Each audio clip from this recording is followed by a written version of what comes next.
Second step के साथ मैं हूं अरसान, मेरे साथ मौजूद है रिजवान। बहुत बड़ी कंट्रोवर्सी और पाकिस्तान क्रिकेट बोर्ड इस वक्त कंट्रोवर्सीज की जद में, पाकिस्तान क्रिकेट टीम इस वक्त कंट्रोवर्सीज की जद में।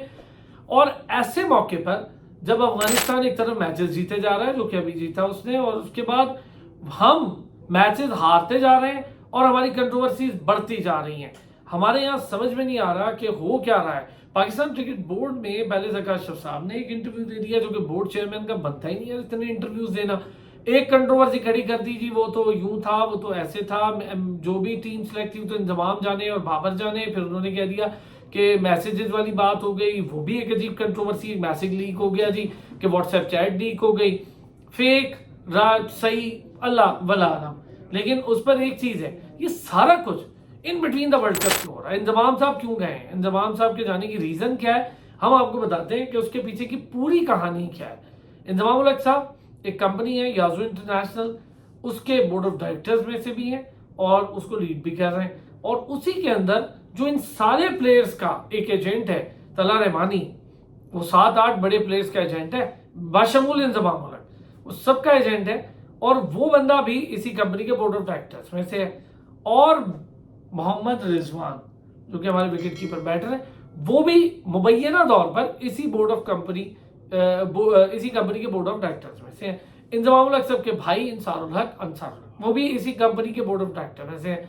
तो ये चार एक नाम जो है, ये बड़े सीधे सीधे सामने है। अब कंट्रोवर्सी क्या बनाई जा रही है कि जी कमीशन था, वो प्लेयर्स का जो कॉन्ट्रैक्ट है हुआ उसमें, और प्लेयर से अलग कमीशन था। ये बातें हो रही हैं, इसके पीछे ये सारी कहानी है, ओरिजिनली ये मामला है। जी रिजवान साहब, क्या हो रहा है, कैसे हो रहा है, पहले ये बताएं। सारी कहानी है कॉन्फ्लिक्ट ऑफ इंटरेस्ट की। क्या चीज है वो? कॉन्फ्लिक्ट ऑफ इंटरेस्ट ये होता है कि एक ही बंदा जो के प्लेयर्स को सिलेक्ट भी कर रहा है, वो उनको रिप्रेजेंट भी कर रहा है, उनके पैसे भी वो दिलवा रहा है। यानी Inzamam ul Haq is a selector and a board member. Rizwan और इंजमाम इक्विवेलेंट सीट पे बैठे हुए बोर्ड की, और रिजवान एज अ प्लेयर उनको रिप्रेजेंट कर रहे हैं और उन्हीं से रिप्रेजेंटेटिव मांग रहे हैं, और ये बोर्ड से इंजमाम साहब लड़ाई लड़े।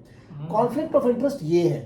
यहाँ पे इससे फर्क नहीं पड़ता कि कंपनी के बोर्ड ऑफ डायरेक्टर्स के, देखिए कंपनी एक प्रॉफिट कंपनी होती है, प्राइवेट लिमिटेड कंपनी है, इनकॉर्पोरेटेड इन यूके। अच्छा, पाकिस्तान में SECP इनको रेगुलेट करता है, सिक्योरिटी एंड एक्सचेंज कमीशन, और these companies work under the companies act 2017। पहले कंपनीज एक्ट 1984 होता था, कंपनीज ऑर्डिनेंस होता था।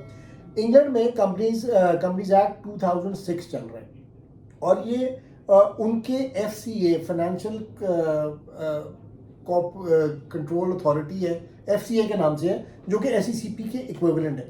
उसके तहत ये कंपनी इनकॉर्पोरेट हुई है। इसमें ये 4 शेयर होल्डर्स हैं, और इनके जो कंपनी सेक्रेटरी हैं वो इंजमाम उल हक के भाई हैं।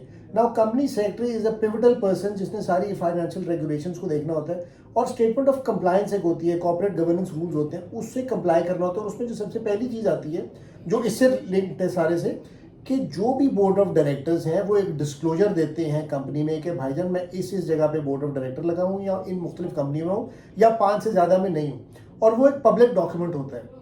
यानी कि जब इंजमाम उल हक 2013 में ये कंपनी बनी, इंजमाम 2020 में ये बनी, इंजमाम इसके बोर्ड ऑफ डायरेक्टर बने, तो जब ये चीफ सेलेक्टर की नौकरी लेने गए, उस वक्त इनको ये डिस्क्लोजर साथ पेश करना थे कि भाईजान मैं इधर का बोर्ड ऑफ डायरेक्टर हूँ। तो ये है, ये इन्होंने नहीं बताया। सही है, समझ गए। अब आपको समझ आई कि सब क्या हो रहा है।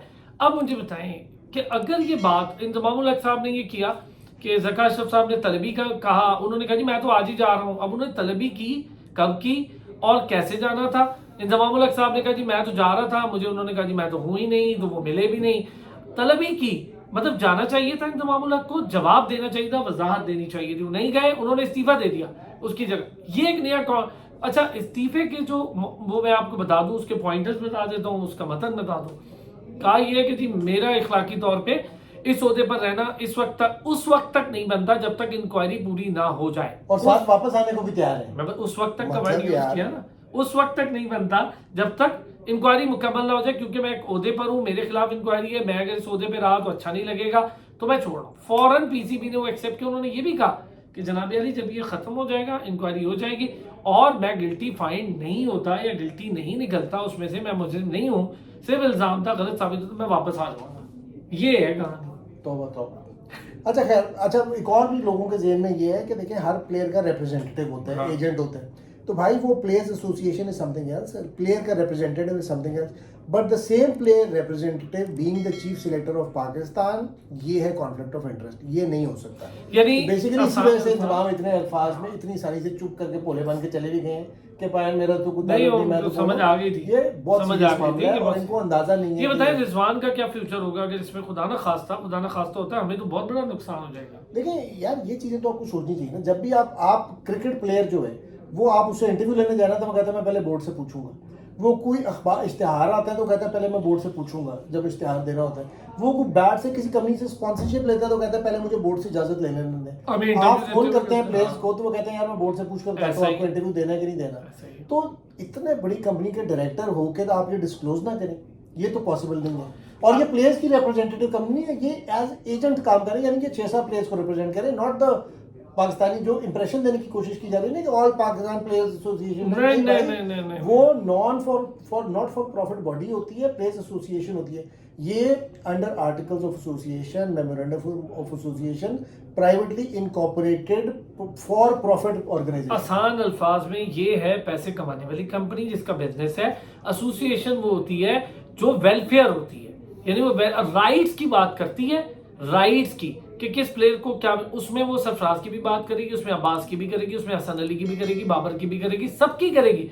7-8 लोगों की बात करने वाली कंपनी कॉर्पोरेट होती है, ये है असल बात। तो यहाँ ये सारे बहुत मुश्किल में, और ऐसी बुरी जगह पर मैं तो बोर्ड को कहता हूँ यार कोई अकल के नाखून लो भाई, को अल्लाह को महाजिर नाजिर करके को मानो अल्लाह को। यार कर क्या रहे हो? इधर वर्ल्ड कप है, पूरा वर्ल्ड कप हमारा बेड़ा गर्क करके रख दिया आपने। और पूरे वर्ल्ड कप के दौरान रिजवान ये यार अभी वर्ल्ड कप में हमारे 3 मैचेस पड़े हैं, टीम कैसे खेलेगी यार उन मैचेस? मैं तो उस दिन भी कहा था कि प्रोग्राम चला कि नहीं चला, इसके बाद प्रोग्राम तो मार गया।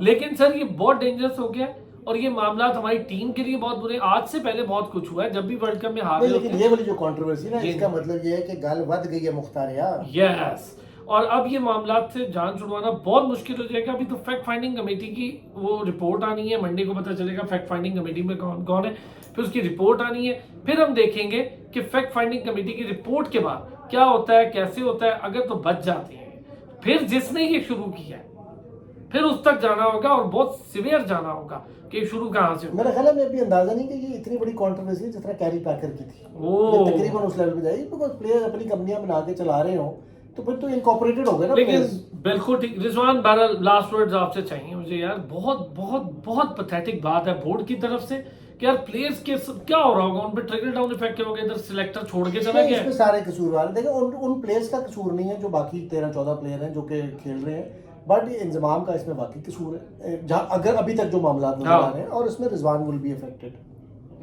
बड़ा खतरनाक बात है जी। बहरहाल हमारे प्लेयर्स बेचारे इस वर्ल्ड कप में, और वो भी बुरा हाल में, जाहिर है उनके ऊपर ये इफेक्ट हो रहा है यार। यहाँ हो क्या रहा है, हम खेलने आए हैं। Rizwan could have been a board of director in a company which was not related to cricket, तो वो और बात थी इंजमाम का भी। लेकिन यहाँ पे ये क्रिकेट से इंटरेस्टेड है और फिर चीफ सिलेक्टर है। चले जी, लाइक करें, सब्सक्राइब करें। आपको सारी इनसाइट दी है हमने आज इसमें कि क्या, कैसे और कब हुआ है और किस तरह से हुआ है और उसके क्या कॉन्सिक्वेंसेज हो सकते हैं। मुझे रिजवान को इजाजत दें, लाइक करें, सब्सक्राइब करें, कमेंट करें।